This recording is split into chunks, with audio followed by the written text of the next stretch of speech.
No reforms. No reforms. Bila mabadiliko hakuna uchaguzi. Ndugu zangu, watu wa Singida, tumekuja kwenu kuzungumza na nyie. Naomba kuwe na utulivu hapa. Magari yote yaondolewe hapa tafadhali. Yaondoe magari yote, tuwe na utulivu, baki gari hili. Tumekuja kwenu kuzungumza na nyie kwenye operation ya chama ambayo wote mmeisikia. Uongo kweli? Tumezunguka nchi nzima na wiki hii tutamalizia Tanganyika nzima na tunarudi Dar es Salaam kwa ajili ya kanda ya Pwani. Operation maalum ya chama inayozungumza kuhusu uchaguzi wa nchi hii na matatizo ya nchi hii. Matatizo yetu ni makubwa ya kiuongozi, na matatizo ya kiuongozi yanatokana na kuwa na siasa mbaya. Ndio maana tumezunguka kuzungumza kuhusu uchaguzi. Sasa kwa sababu nchi hii inaendeshwa kwa propaganda, ni rahisi sana wakaja kuambieni, wale wanazungumza kuhusu uchaguzi kwa sababu ni maslahi yao. Uongo kweli? Manake nchi hii kwa hapo ilipofikishwa, ni rahisi ukamwambia mwanaume, unajua wewe ni mwanamke, akakimbia kwenda kujichungulia kama kweli ni mwanamke au ni mwanaume. Nasema uongo? Ndio maana watu unatembea kwenye nchi hii unakuta mabango yameandika eti mama hatukudai. Meona mjeona? Mama na upiga mwingi. Mvua ikinyesha, mvua ya mama.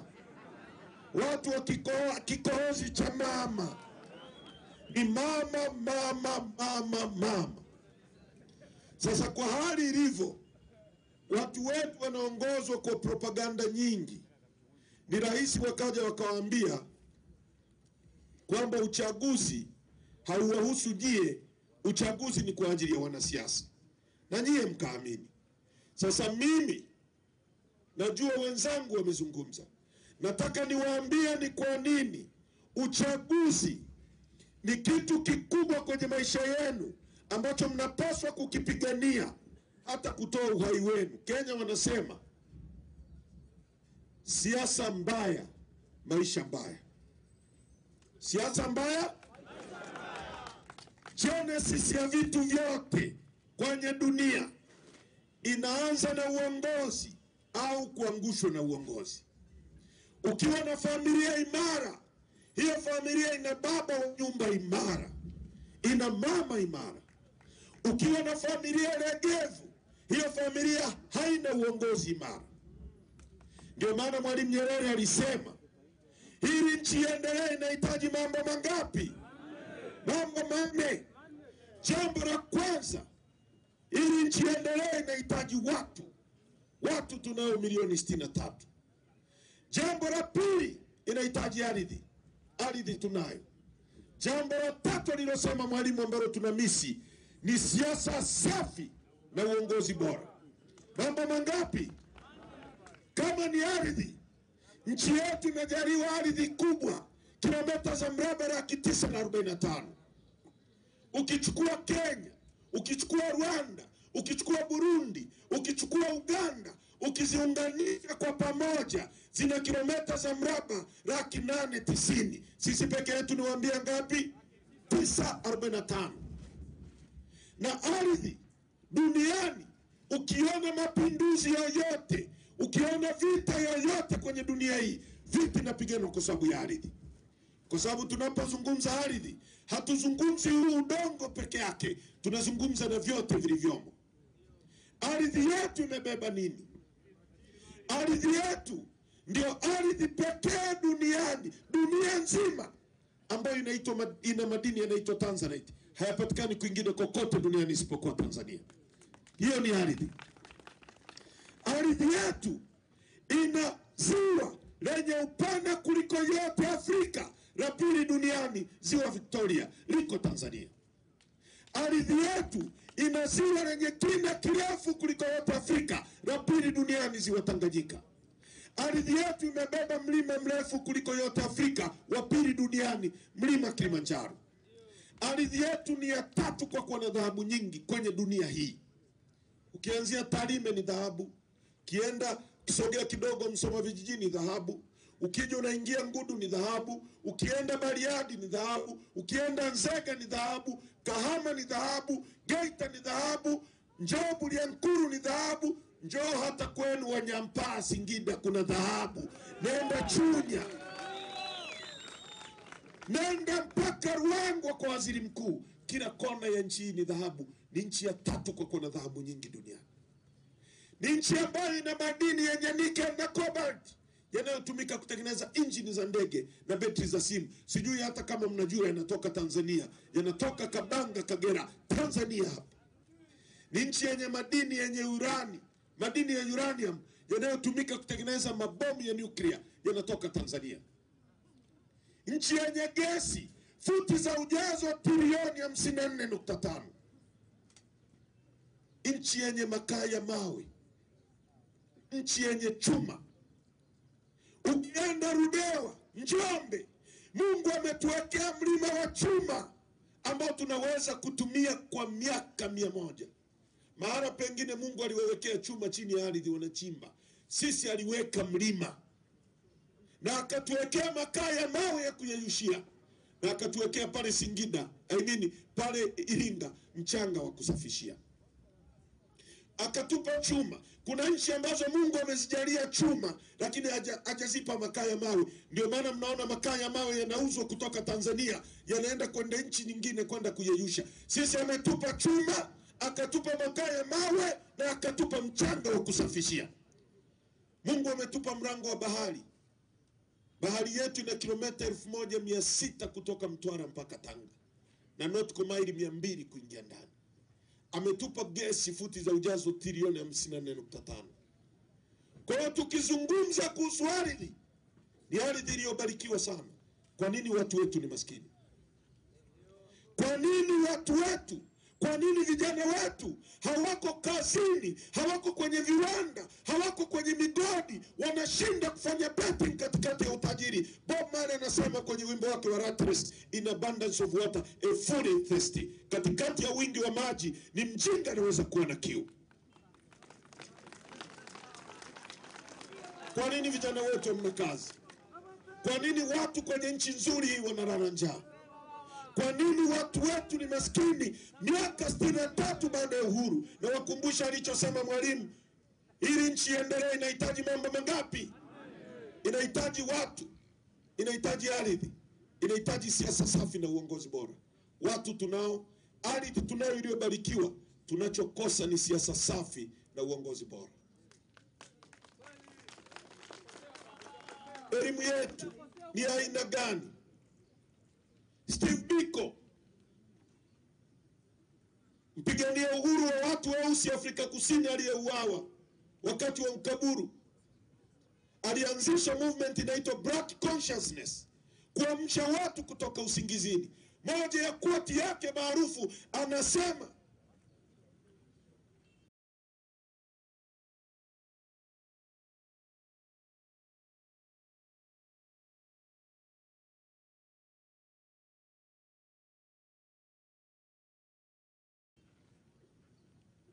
the most important weapon in the hands of the oppressor is the mind of the oppressed. Silaha nzuri na bora anayoitumia mdhalimu kunyanyasa mtu anayedhulumiwa ni ubongo wa mtu anayedhulumiwa.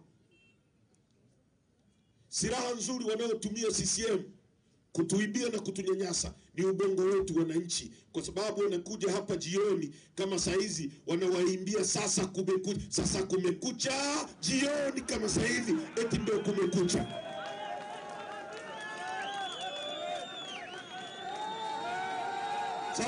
Sasa watu wa Singida, watu wa ardhi ya Tundu Lissu, tunahitaji kubadilisha nchi. Inawezekanaje? Inawezekanaje ndugu zangu? Inawezekanaje kwenye nchi tajiri kama hii imegeuzwa kwa dampo la kila kitu? Mwalimu Nyerere alijenga mekanizmu za kuweka nchi hii itake off kiuchumi, vyote vimeuawa. Viwanda alivyoanzisha Mwalimu vimeuawa. Migodi aliyosema watu wangu wakipata akili watachimba imekabidhiwa kwa wageni. Nchi yetu inauzwa, kila kitu kinagawanywa, kila kitu kinatapanywa, watu wetu wanabaki maskini. Nchi inaenda iko kwenye autopilot, kila anayenyanyua mdomo anauawa, watu wanatekwa. Nimeambiwa hata hapa Singida kuna shehe ametekwa, hajulikani alipo. Tunaishi kwa mashaka kwenye nchi yetu wenyewe, hakuna anayejua kesho yake ikoje. Inawezekanaje? Katiba yetu ibara ya 8 nitawasomea na ni kwa nini tunazungumza kuhusu uchaguzi. Katiba hii inasema Jamhuri ya Muungano wa Tanzania, hiyo ni ibara ya 8, ni nchi inayofuata misingi ya demokrasia na haki jamii, na kwa hiyo wananchi ndio msingi wa mamlaka yote. Serikali itapata madaraka na mamlaka yake yote kutoka kwa wananchi kwa mujibu wa katiba hii. B, lengo kuu la serikali itakuwa ni ustawi wa wananchi. C, serikali itawajibika kwa wananchi.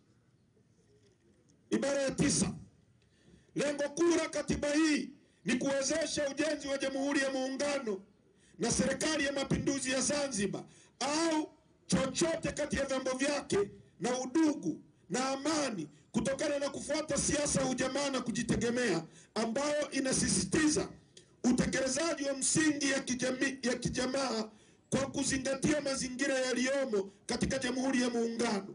Kwa hiyo mamlaka ya nchi na vyombo vyake vyote vinawajibika kuelekeza sera na shughuli zake zote katika lengo la kuhakikisha kwamba shughuli za serikali zinatekelezwa kwa njia ambazo zitahakikisha kwamba utajiri wa taifa unaendelezwa, unahifadhiwa na unatumia kwa manufaa ya wananchi wote kwa ujumla, na pia kuzuia mtu mwingine kunyonya mtu mwingine. Kifungu I, kwamba matumizi ya utajiri wa taifa yatatilia mkazo maendeleo ya wananchi na hasa zaidi yanaelekezwa kwenye jitihada za kuondoa umaskini, ujinga na maradhi. Katiba inasema hivi: serikali, msingi wa uwepo wa serikali itapata mamlaka kutoka kwako mwananchi, kutoka kwa wananchi. Maana yake nini? Maana yake ni kwamba badala ya sisi wote nchi nzima hii tugeuke tuwe marais wa nchi, haiwezekani. Hakuna atakayepokea oda kwa mtu mwingine. Tunachagua mtu mmoja kwa niaba yetu awe rais, atuongoze sisi, tunakaimisha mamlaka yetu kwake. Na bunge inasema kwamba serikali itawajibika kwa wananchi kwa kutumia nini? Kwa kutumia chombo cha wananchi ambacho ni bunge. Kwamba badala ya nyie wananchi wa Singida mjini, wananchi wa Tundu Lissu kule niko kuwa, wananchi wa Tarime, wananchi wa Mwanza, wananchi wa Lindi, Mtwara, wote twende bungeni kujiwakilisha. Wewe ukaseme maji, wewe ukaseme barabara, wewe ukasimamie kodi isiibiwe. Haiwezekani, hakuna ukumbi wa kututosha. Tunateua mtu mmoja kwa niaba yetu. Ndio maana katiba inasema msingi wa mamlaka ni nyie. Ili mbunge aende bungeni afanye kazi ngapi? Kazi za mbunge ni ngapi?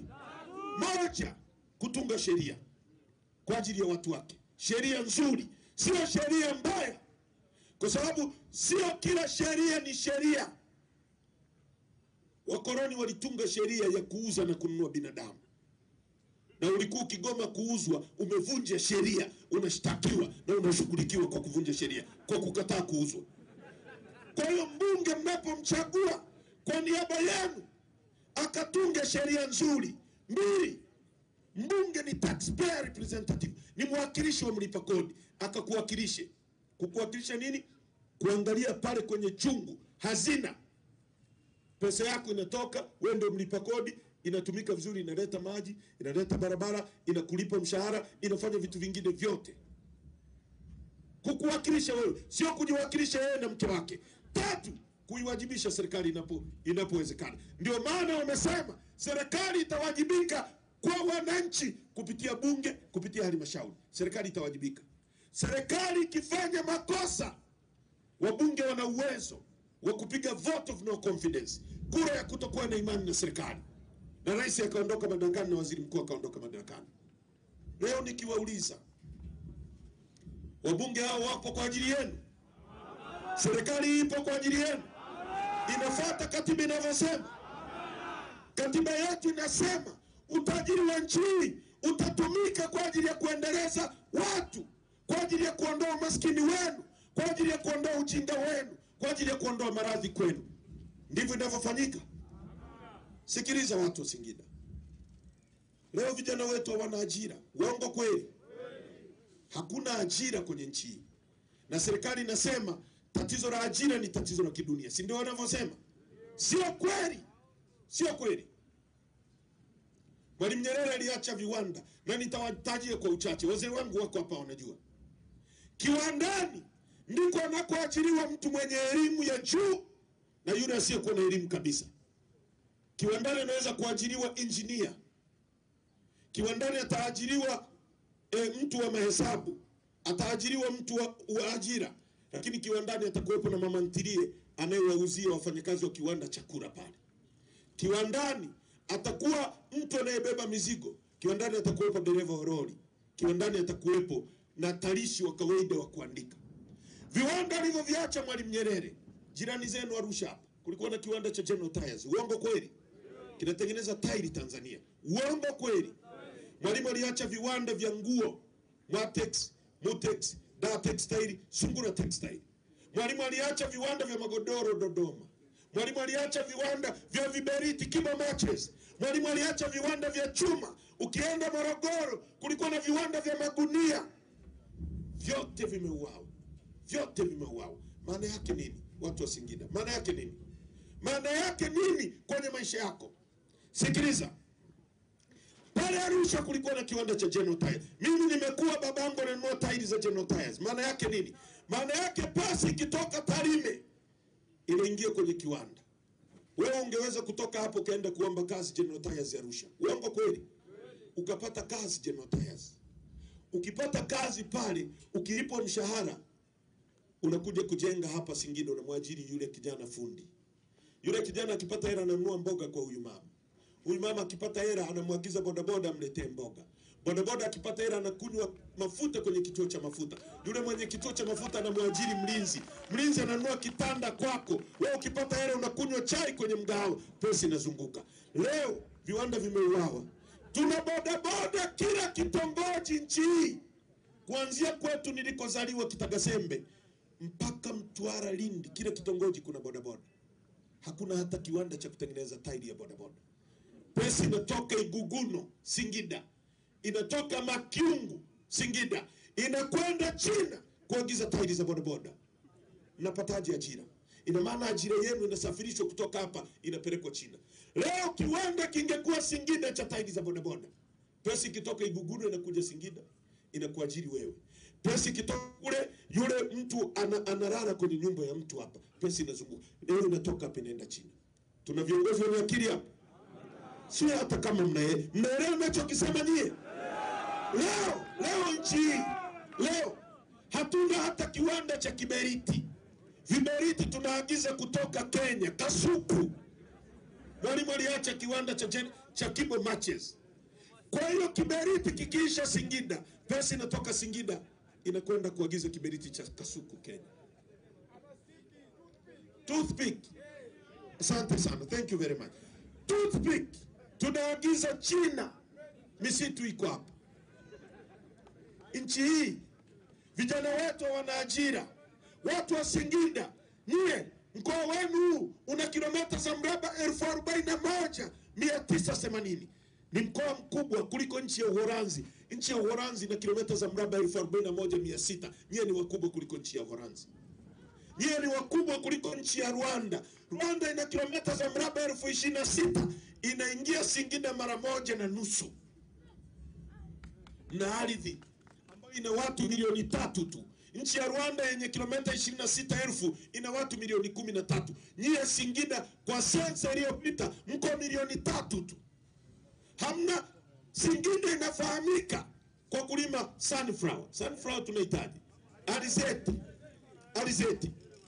Na Dodoma inajulikana kwa kulima alizeti.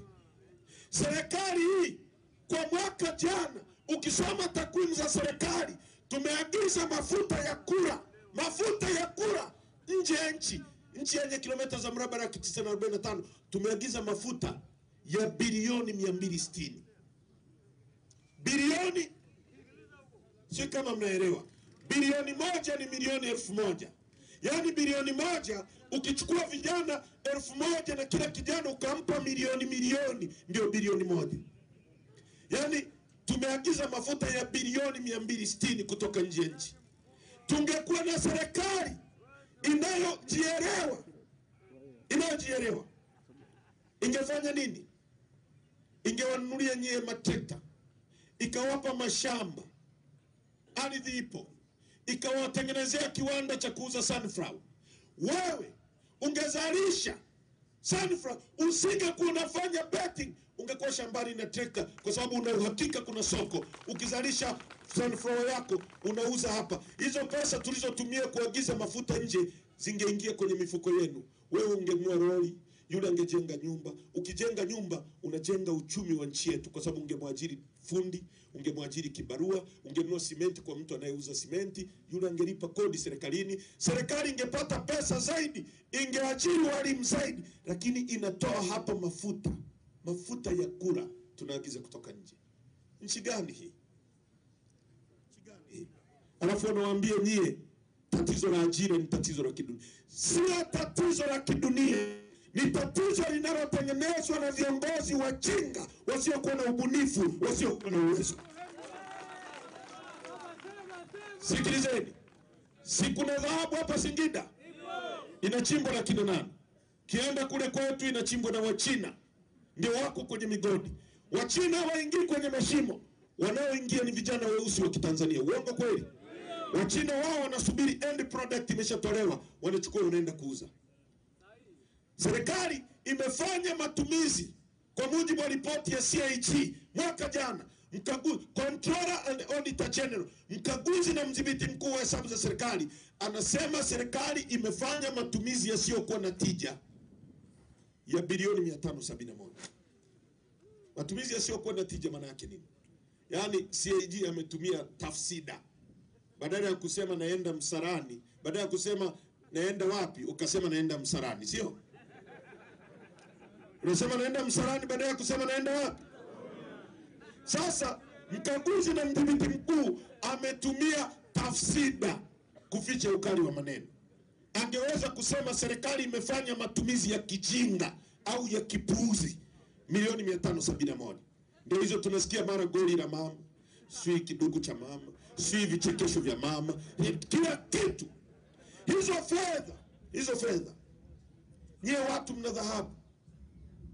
Wangechukua yale machimbo yale, maeneo yenye dhahabu, wakaunda vikundi vya vijana 100, mkapewa mitaji na mashine na krasha na madawa ya kusafishia, mkapewa maeneo ya kuchimba. Mkichimba, mkipata dhahabu, ukiuza nje, pesa inarudi kwenye mfuko wako, wewe unakuja kujenga nchi yetu. Unapompa Mchina, akitoa dhahabu, akienda kuuza nje, anajenga kule kwao, haendelezi nchi yetu. Sio kama mnaelewa? Hivi mnaelewa vizuri? Tunawezaje sisi nchi hii kuagiza ngano ya bilioni 560 kwa ajili ya kupika mandazi na chapati na sio na nini? Ngano tunaagiza kutoka Ukraine. Ukraine iko vitani, sisi tunanunua ngano kutoka Ukraine. Tunanunua ngano kutoka Saudi Arabia jangwa. Tunanunua ngano. Saudi Arabia wamechukua udongo Zimbabwe, wamechukua maji ya baharini, wanaondoa chumvi, wanafanya kitu kinaitwa desalination, wanamwagilia. Sisi tunaagiza ngano kutoka kwao. Mwalimu alituachia mashamba Basoto. ya kulima ngano ya kulisha nchi nzima. Vijana wana ajira, tungewapa trekta, tukawapa mashamba, tukamwambia Azam, hakikisha unanunua ngano ya ndani ya nchi yetu. Nyie leo msingekuwa mitaani mnafanya betting, mngekuwa kwenye mashamba mnatengeneza utajiri. Nchi gani tunayoagiza kila kitu? Haiwezekani ukawa na nchi ambayo unaagiza kila kitu kutoka nje ya nchi na ukaendelea. Wakati Magufuli akiwa madarakani mwaka 2017, sisi tukiwa bungeni tulimshauri, mimi nilikuwa waziri kivuli wa nishati na madini. Nilikuwa waziri kivuli wa nishati, naibu waziri kwanza, Mnyika akiwa waziri, zilipogawanywa zikawa wizara ya nishati na madini, Mnyika akawa wizara ya nishati, mimi nikawa wizara ya madini. Nikamshauri Rais Magufuli, someni, ingieni kwenye YouTube mwaka 2017. Nikamwambia, Mheshimiwa Rais, nataka kujenga bwawa la Mwalimu, litahitaji chuma kingi sana, nondo. Tunataka kujenga SGR, litahitaji chuma. Tujenge kwanza kiwanda chetu cha chuma ili tuzalishe chuma chetu. Kila kiwanda kilikuwa kinaenda kugharimu nchi bilioni 3 za Kimarekani dola, ambazo ni trilioni 7.8. Kilikuwa kinaenda kuajiri vijana wa Kitanzania 60,000 direct employed, wale wa ajira ya moja kwa moja 60,000. Hatujazungumzia subcontractors ambao wangekuwa na maroli wanapeleka pale bidhaa. Hatujazungumzia watu ambao wangewa-supply karatasi, wangewa-supply chakula, hatujazungumzia hilo. Direct employed 60,000. Mind you, tangu uhuru mpaka leo ajira ambazo serikali ya CCM imetoa ni 520,000 tu. Kwa hiyo 11% za ajira ya tangu uhuru mpaka leo zilikuwa zinaenda kutengenezwa pale. Pili, nikamwambia Mheshimiwa Rais, ukishamaliza kujenga hiki kiwanda ndio uanze kujenga bwawa. Unamuita Mwarabu unamwambia sasa njoo tujengee bwawa. Bwawa shilingi ngapi? Trilioni 5. Sawa, hizi hapa. Chukua. Lakini chuma chote nunua hapa. Maana yake nini? Unampa pesa kwa mkono huu, unazirudisha kwenye nchi kwa mkono huu, zinakuja kutengeneza ajira. Hawakutusikiliza. Mwaka jana peke yake tumeagiza chuma kutoka nje ya nchi cha dola za Kimarekani bilioni 1.2, trilioni 3 kwa mwaka huu.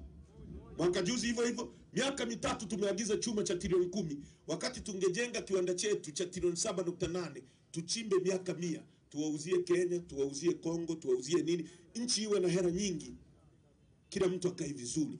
Nchi ikiwa na hela nyingi, nchi nyingine ambazo zina hela nyingi, hata watu wasipokuwa na ajira, serikali inawapa pesa. Kuna wakina mama akijifungua anapewa pesa inaitwa child support.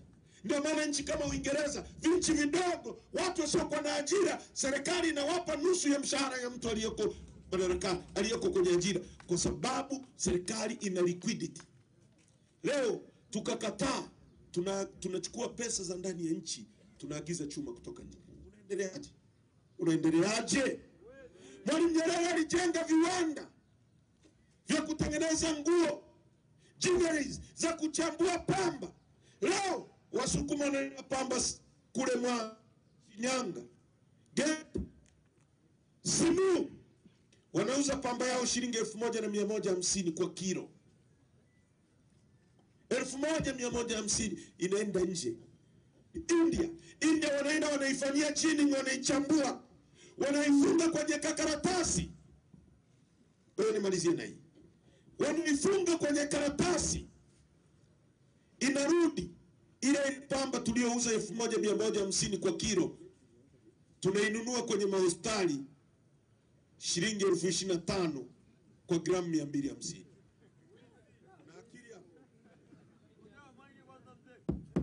Kuna akili hapo?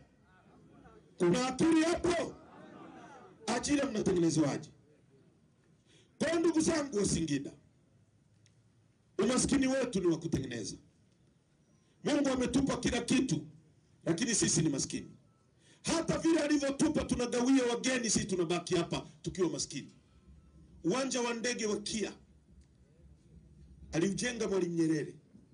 Akitua mgeni pale, mtalii analipa dola 55, akiwa anaondoka dola 55, dola 110 kwa kichwa.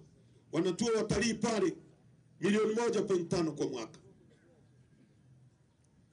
Wewe uwanja tumeikabidhi serikali ya Omani iuendeshe kwamba sisi hatuwezi kuendesha uwanja wa ndege. Tumempa mwekezaji.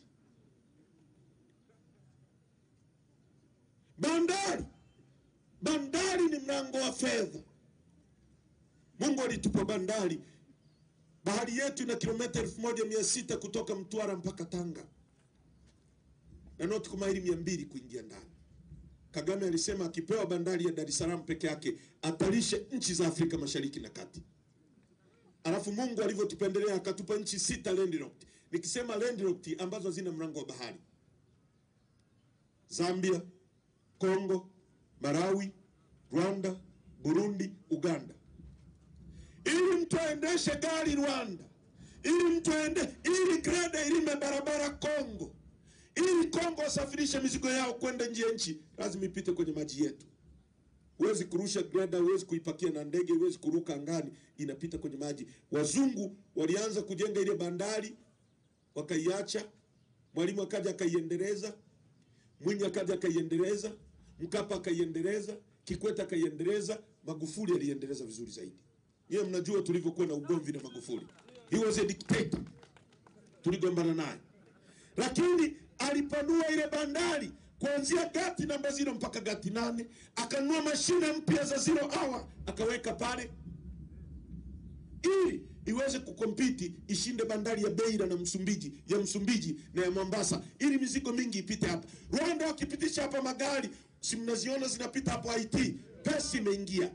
Kongo wakipitisha pesa, maji yapo, hayaishi leo wala kesho. Yapo pale, ni geti la kuingiza fedha, ni duka ambalo halikauki. Sisi tuko milioni 63, Waarabu wa Dubai wako milioni 3.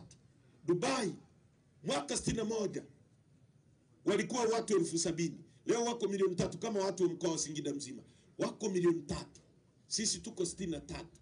Kwamba sisi 63 hatuwezi kusimamia bandari ambayo wateja wapo na imeshaendelezwa. Tunawapa Waarabu wa Dubai kwamba sisi ni ndondocha, hatuwezi kusimamia mali yetu.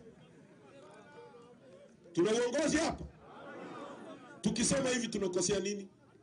Wewe unayejiita CCM hapa Singida, tunaposema haya makosa ni nini? Kwa nini mnataka kutuua? Lissu amewakosea nini? Kwa kusema ukweli kwamba rasilimali za nchi zinapaswa kutumika kwa ajili yenu na sio kwa ajili ya wageni. Tunafanya kosa gani? Kosa ni nini? Kwa nini wanatuwinda? Kwa nini wanataka kutuua kwa kusema haya? Kwa nini mnakubali nyie wananchi tunashambuliwa sisi? Sisi tukiamua kesho, tukiamua kujigeuza kuwa chawa, kesho tutakuwa tuko Ikulu. Haki ya Mungu. Mimi nikisema, nikishuka hapa, nikanyanyua simu, nikamwambia mama, nikajigeuza tuchua, nikajitoa akili, nikawa chawa. Nikasema mama, unajua wewe umeletwa na Mungu kusaidia Tanzania. Kesho napata ubunge na uwaziri. Uongo kweli? Na hao askari wote watakuwa wananipigia saluti hapa. Tumekataa kwa sababu ya nchi yetu. Tunawezaje kuchukua bandari yetu tunakabidhi wageni Waarabu? Nchi ni ajabu sana. Kuna wakati ukijua mambo ya nchi unaweza kufa kwa pressure. Asante sana. Tunahitaji kubadilisha nchi hii once and for all. Wewe aliyekutuma watakufinya vijana wetu hapo, utapoteana. Tulia. Sikiliza hoja. Kama una hoja njoo hapa.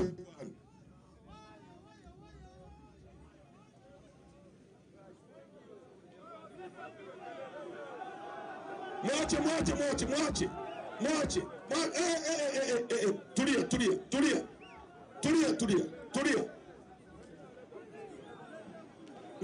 Msiwapige. Tulia. No. Mwacheni.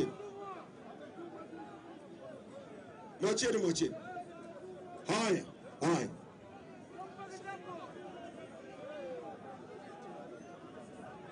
Tulia.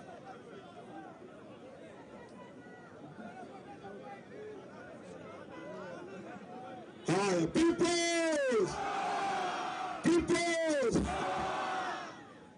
Hili ndilo nililowaambia kwamba ubora watu wanaotumiwa ndio tatizo la nchi hii, kwamba weapon wanaotumia ni ubongo wa watu kama hao.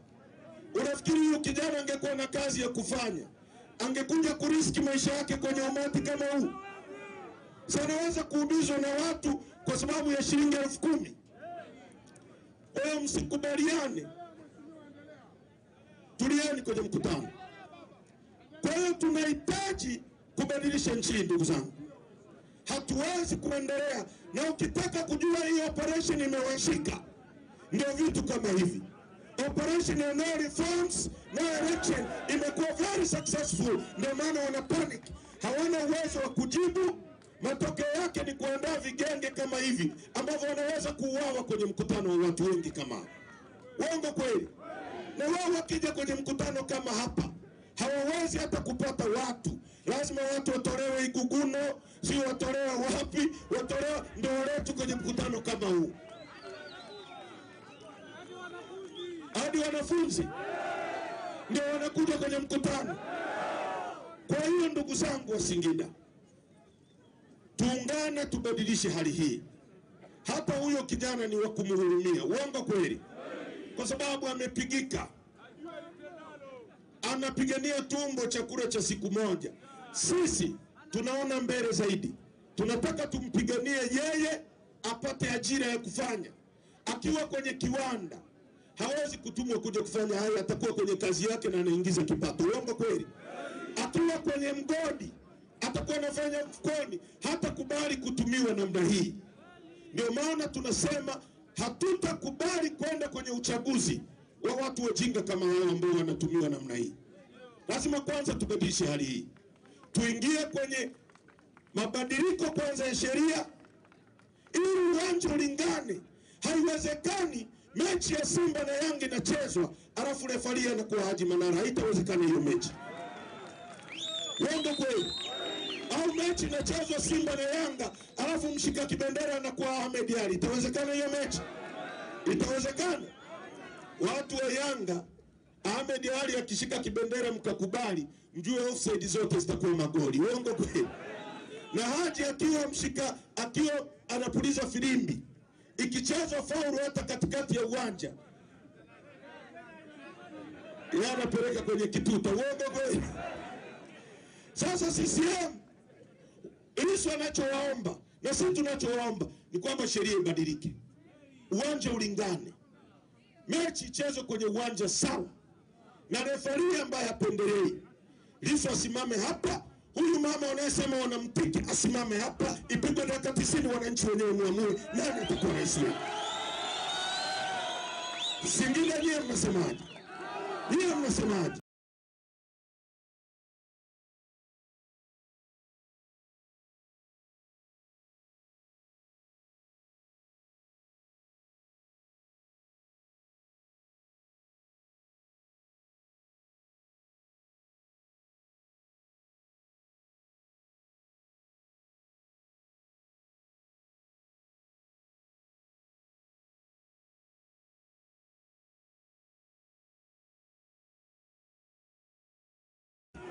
Nyie mnasemaje?